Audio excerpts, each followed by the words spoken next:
साल में राष्ट्रीय अंतर्राष्ट्रीय रिसर्च में ये बिना कोई दुविधा का प्रमाणित है कि नशा करना एक ब्रेन का बीमारी है। ठीक है, मेरे पहले लोगों ने भी बोला है, बाद में लोगों बोलेंगे और उसके बाद घुमा के जब आप लोगों से पूछा जाएगा तो बताओ नशा करना बुरी आदत है कि नहीं है, कम से कम 50% से लगभग हाथ उठा देगा। 50% से 10% हो तो ज़्यादा अच्छा। क्योंकि समय का कमी है, नशा करना क्यों बीमारी है ये मैं इस बारे में बात नहीं करूँगा, मगर ये जान लीजिए कि जैसे ही आप लोगों से अगर बोला जाए 5 मिनट के लिए अपना सांस रोक के रखिए, आप में से एक इंसान नहीं रोक पाओगे। कुछ लोग तो ऐसे भी बोलते हैं कि अपना सर्दी जुकाम ठीक कर पाओगे, तो हाँ हाँ हाँ हम तो अपना सर्दी जुकाम खुद से ठीक कर पाएंगे। एंटी साइंस बात बोल के कोई फायदा नहीं होता, आपको ही आपका ही नुकसानदायक होता है ना। वैसे ही जैसे आप सांस नहीं रोक पाओगे, जैसे ही आपको बोला जाए 1 मिनट के लिए आपका हार्ट को रोक के दिखाओ, आप नहीं कर पाओगे। ठीक उसी तरीके से नशा जो है वो ब्रेन को कुछ इस तरीके से बदल देता है कि जो इंसान नशे का बीमारी में है, और ये शब्द को थोड़ा समझने का कोशिश कीजिए, नशे का बीमारी अलग चीज होता है और कभी कभार नशा करना दूसरा चीज होता है। जो इंसान नशे का बीमारी में है उसका नशा उसका नियंत्रण में नहीं रहता। अब बात आया कि क्या नशा मिलता है और कितने लोग होते हैं जो नियंत्रण में नहीं होता। कई प्रकार का चीज है जिसको नशा माना जाता है। किसी ने यहाँ पर बोला कि चाय करना भी नशा है, आमतौर पर चाय जो है वो हमारा देश में नशा नहीं गिना जाता। हमारा देश में जो गिना जाता है उनमें से सबसे पहले और सबसे हानिकारक नशा जो माना जाता है उसको वो है तंबाकू। तंबाकू कैसे रूप से लिया जाता है, सिगरेट के रूप से लोग लेते हैं, बीड़ी के रूप से लोग लेते हैं, कुछ लोग गुटखा कैदी के रूप से लेते हैं। मगर तंबाकू का नशा आप लोगों का जिम्मेवारी नहीं है। ठीक है, आप लोग सामाजिक न्याय मंत्रालय से जुड़े हुए हो किसी न किसी तरीके से। तंबाकू का नशे के लिए स्वास्थ्य विभाग जो है वो अलग से नेशनल टोबैको कंट्रोल प्रोग्राम चलाता है, वो आपका जिम्मेवारी नहीं है। इसके बाद जो सारे नशे हैं वो आपका जिम्मेवारी है। अब आपका जिम्मेवारी ये नहीं है कि आप नशे का इलाज करो, आपका जिम्मेवारी ये नहीं है कि आप किसी नशा करने वाले को मतलब समझा बुला के कुछ तरीके से उसको नशे से दूर करो, नहीं, ये आपका जिम्मेवारी नहीं है। आपका जिम्मेवारी क्या है मैं आता हूँ।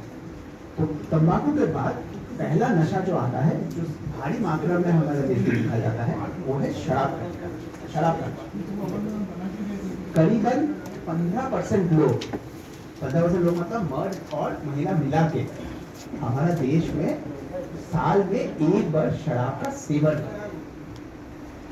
ठीक है, अब जैसा बात है मर्दों में ज्यादा होता है महिलाओं में कम होता है, तो मर्दों में वो नंबर 20% के आसपास होता है, महिलाओं में 1-2% का।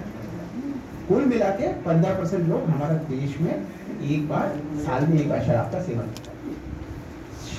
साल में एक बार शराब का सेवन करना भी समस्या नहीं है।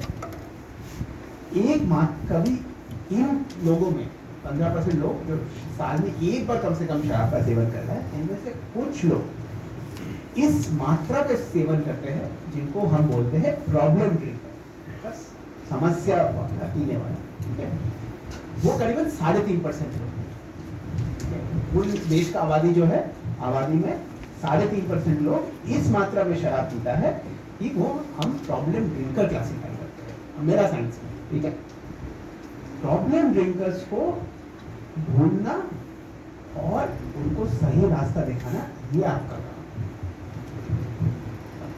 अब दुख की बात यहाँ पे है, मतलब ये जो आंकड़े में बता रहा हूँ ये 2016 का आंकड़े बता रहा हूँ। दुख की बात यहाँ पे है कि 2016 में मध्य प्रदेश में 92% प्रॉब्लम ड्रिंकर्स को किसी भी प्रकार का सहायता नहीं मिला था। मतलब आप सोचिए, अगर 100 लोग समस्या से शिकार है तो सिर्फ 8 लोगों को किसी भी प्रकार का सहायता मिला, और मैं किसी भी प्रकार का सहायता का बात कर रहा हूँ, मैं एम्स होटल का हाई फाई इलाज का बात नहीं कर रहा हूँ, मैं मेडिकल कॉलेजों का हाई फाई इलाज का बात नहीं कर रहा हूँ। इसमें आप इनका ले लो, नशा प्राइवेट नशा मुक्ति केंद्र ले लो, झोला छाप का इलाज ले लो, किसी भी प्रकार का इलाज ले लो। सवाल जो पूछा गया था लोगों से ये पूछा गया था, भाई पिछले 1 साल में आपको क्या किसी प्रकार का सहायता मिला था? तो 99% लोगों ने बोला था नहीं। ये नंबर थोड़ा गिर गया है पिछले 10 साल में। इस साल सरकार फिर से वो सर्वे करने वाला है, ठीक है, मगर मेरे पास बहुत सारे सूत्रों से मेरे पास खबर आता है नंबर 80% से नीचे गया है, 80% से ज़्यादा ही होगा मध्य प्रदेश। तो आप सोचिए कि कितना बड़ा गैप है, और ये आपका काम लोगों को आइडेंटिफाई करना, ठीक है, जो जिसको प्रॉब्लम ड्रिंकिंग है या प्रॉब्लम ड्रग यूज है, सब्सटेंस यूज, एसिड बोला ड्रग यूज है, ठीक है, और उनको सही रास्ता दिखाना, ठीक है, यहाँ पे जाके आपको हेल्प मिलेगा। एक इंसान को हेल्प मिलता है तो वो सबसे बड़ा एडवर्टाइजमेंट होता है। आप माइक लेके गाँव जाओ और बोलो कि शराब छोड़ना, शराब से मर जाओगे वगैरह, कोई शराब पीने वाला बंद नहीं करने वाला है, ठीक है।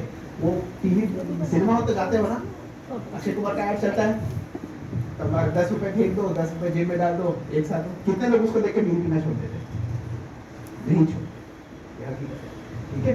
अगर एक इंसान को इलाज मिलता है वो दूसरा इंसान को लेके आ जाए, यही बस आपको रास्ता दिखा रहा है।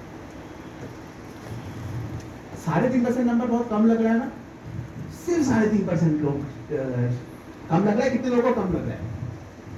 किसी को नहीं लग रहा, अच्छा बात है। हमारे देश का आबादी इतना बड़ा है ना, 3.5% मतलब 4 करोड़ लोग है देश में, ठीक है। 4 करोड़ में देश में 75% लोगों को नहीं मिल रहा था 2016 में, तो 4 करोड़ में करीबन 3 करोड़ लोगों को किसी भी प्रकार का सहायता नहीं मिल रहा। मध्य प्रदेश में आंकड़ा ज्यादा था, 93%, ठीक है। ये हो गया शराब का बात। शराब के बाद दूसरा नशा जो आता है उसको हम बोलते हैं ओपियोइड्स। ओपियोइड्स मतलब अफीम के पौधे से निकला हुआ चीज। ओपियोइड्स का नशा कम लोग करते हैं, साल में करीबन 3.5% लोग करते हैं, एक बार। और प्रॉब्लम ओपियोइड यूज करते हैं 1% से भी कम है। मगर ओपियोइड्स का नशा हमारे लिए चिंता का कारण इसीलिए है क्योंकि सारे जो चीज जिसको नशीला पदार्थ में गिना जाता है, इसमें ओपियोइड सबसे हानिकारक है, ठीक है। ओपियोइड्स में आता है, पहला ओपियोइड में आता है वो है हेरोइन। हेरोइन को स्ट्रीट बाजारों में तो आपका जो ड्रग यूजर होता है कई सारे नाम से बताते हैं, ब्राउन शुगर, स्मैक, चिट्टा, पाउडर, ठीक है, बहुत सारे नाम से बताते हैं। मगर हेरोइन का नशा मानव इतिहास में माना जाता है कि हेरोइन जो चीज़ है ये सबसे खतरनाक चीज़ मानव इतिहास में आविष्कार हुआ है। हेरोइन का नशा छुड़ाना बहुत मुश्किल चीज़ है। इसका इस्तेमाल से परिवार को सामाजिक, आर्थिक, शारीरिक बहुत रूप से नुकसान पहुंचता है, कई सारे बीमारी फैलता है, ठीक है। और जैसे शोर जी ने अपने प्रेजेंटेशन में दिखाया होगा कि हेरोइन का जो है वो देश को भी बहुत सारा सिक्योरिटी और आर्थिक समस्या होता है। हेरोइन का इस्तेमाल एक्चुअली हमारे मध्य प्रदेश में कम था 2016 में। मध्य प्रदेश टॉप 10 स्टेट्स में नहीं थे। इसका अगर में उत्तर पंजाब देखा होगा तो पंजाब, हरियाणा, पश्चिम उत्तर प्रदेश, नॉर्थ ईस्ट यहाँ पे ज़्यादा था, मगर बहुत तेज़ी से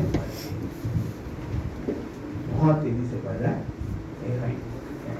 हेरोइन को छोड़ के ओपियोइड्स में एक दूसरा कैटेगरी आता है, उसको बोलते हैं फार्मास्यूटिकल। फार्मास्यूटिकल ओपियोइड्स का मतलब है बेसिकली ओपियोइड दवा चीज जो होते हैं ये कभी कभी दवा के रूप से हम इस्तेमाल करते हैं। सबको कभी ना कभी किसी डॉक्टर ने दवा लिखा था, दर्द कम करने वाला बहुत अच्छा दवा होता है, खांसी दूर करने के लिए ओपियोइड।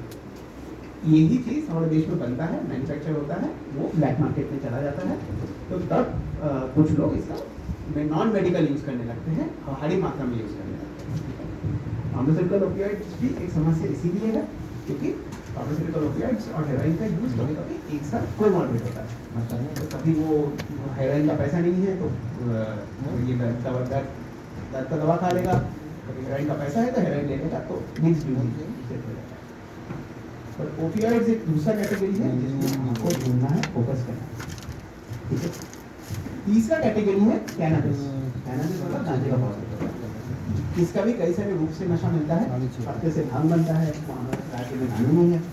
दूसरा जगह से गांजा बनता है सुखा के, उसको छोड़ के चरस बनता है, हाशीश बनता है उसका रस से, ठीक है। और कहीं कहीं जो लोग बड़ा शहरों में जो लोग काम कर रहे होंगे, जबलपुर वाले, कभी कभी रेंज आप सुनोगे कि ऑयल मिलता है जिसमें हाई प्योरिटी एक्सट्रैक्ट होता है।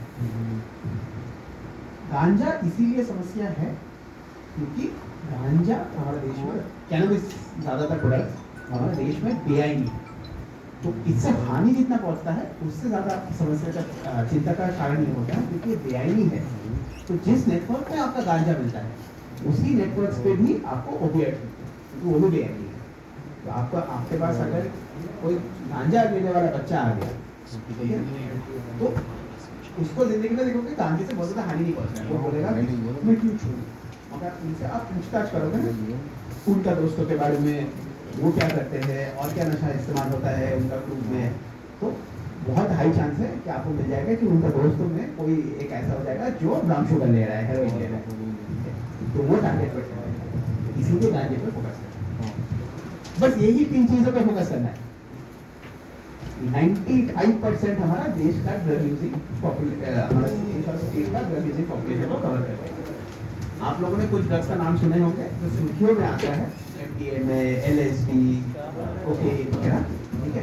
मैं ये नहीं बोल रहा हूँ कि अगर आपके पास कोई मिल गया तो उसको हेल्प नहीं देना है, क्योंकि इसका ट्रीटमेंट थोड़ा सा कॉम्प्लिकेट होता है। मेरे जैसा एक specialist centre, high specialist centre का जरूरत होता है। मिल गया तो हेल्प बिल्कुल करना है, मगर क्योंकि 1% से भी ज़्यादा यूज है, ठीक है, फोकस नहीं। मैं इसीलिए फोकस बोल रहा हूँ क्योंकि ये नंबर ना, ये 92% या 80% से कम करने के लिए आप लोगों को ढूंढना पड़ेगा। मेन बात तो ये है, आपके पास जब आएगा, कुछ लोगों ने वीडियो दिखाया ना कि शराब नहीं पीता है तो गलत हाल पे पहुंच गया, हाथ कांपने लगा, ठीक है, ढोल बजाने वाले को दिखने लगा, ठीक है। ये बहुत बात होता है, 20-30 साल बाद होता है। 20 साल पहले अगर किसी ने उस इंसान को ढूंढ लिया और सही से सवाल पूछ लिया होता तो 20 साल पहले उसको मदद मिल जाता है। हकीकत तो बता रहा है, इतना समय लगता है ये सब स्टेट पे पहुंचने के लिए। ये जब स्टेट पे पहुंच जाता है तो ढूंढना नहीं होता, तो मनी का घर वाले खुद लेके आ जाएंगे और मेरे पास पहुंच जाएंगे, ठीक है।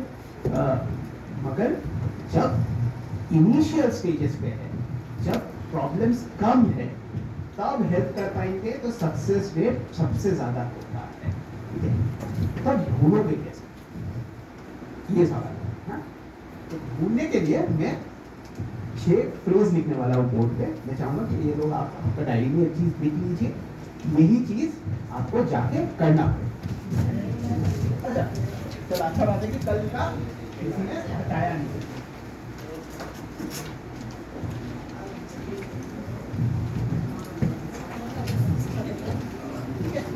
ये 6 फ्रेज लिख लीजिए, ये आपका रोज का काम का है।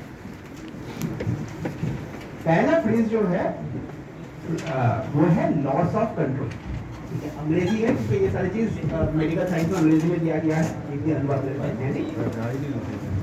लॉस ऑफ कंट्रोल का मतलब ये है नियंत्रण खो बैठना। जो इंसान कंट्रोल मतलब नियंत्रण, लॉस मतलब खोना।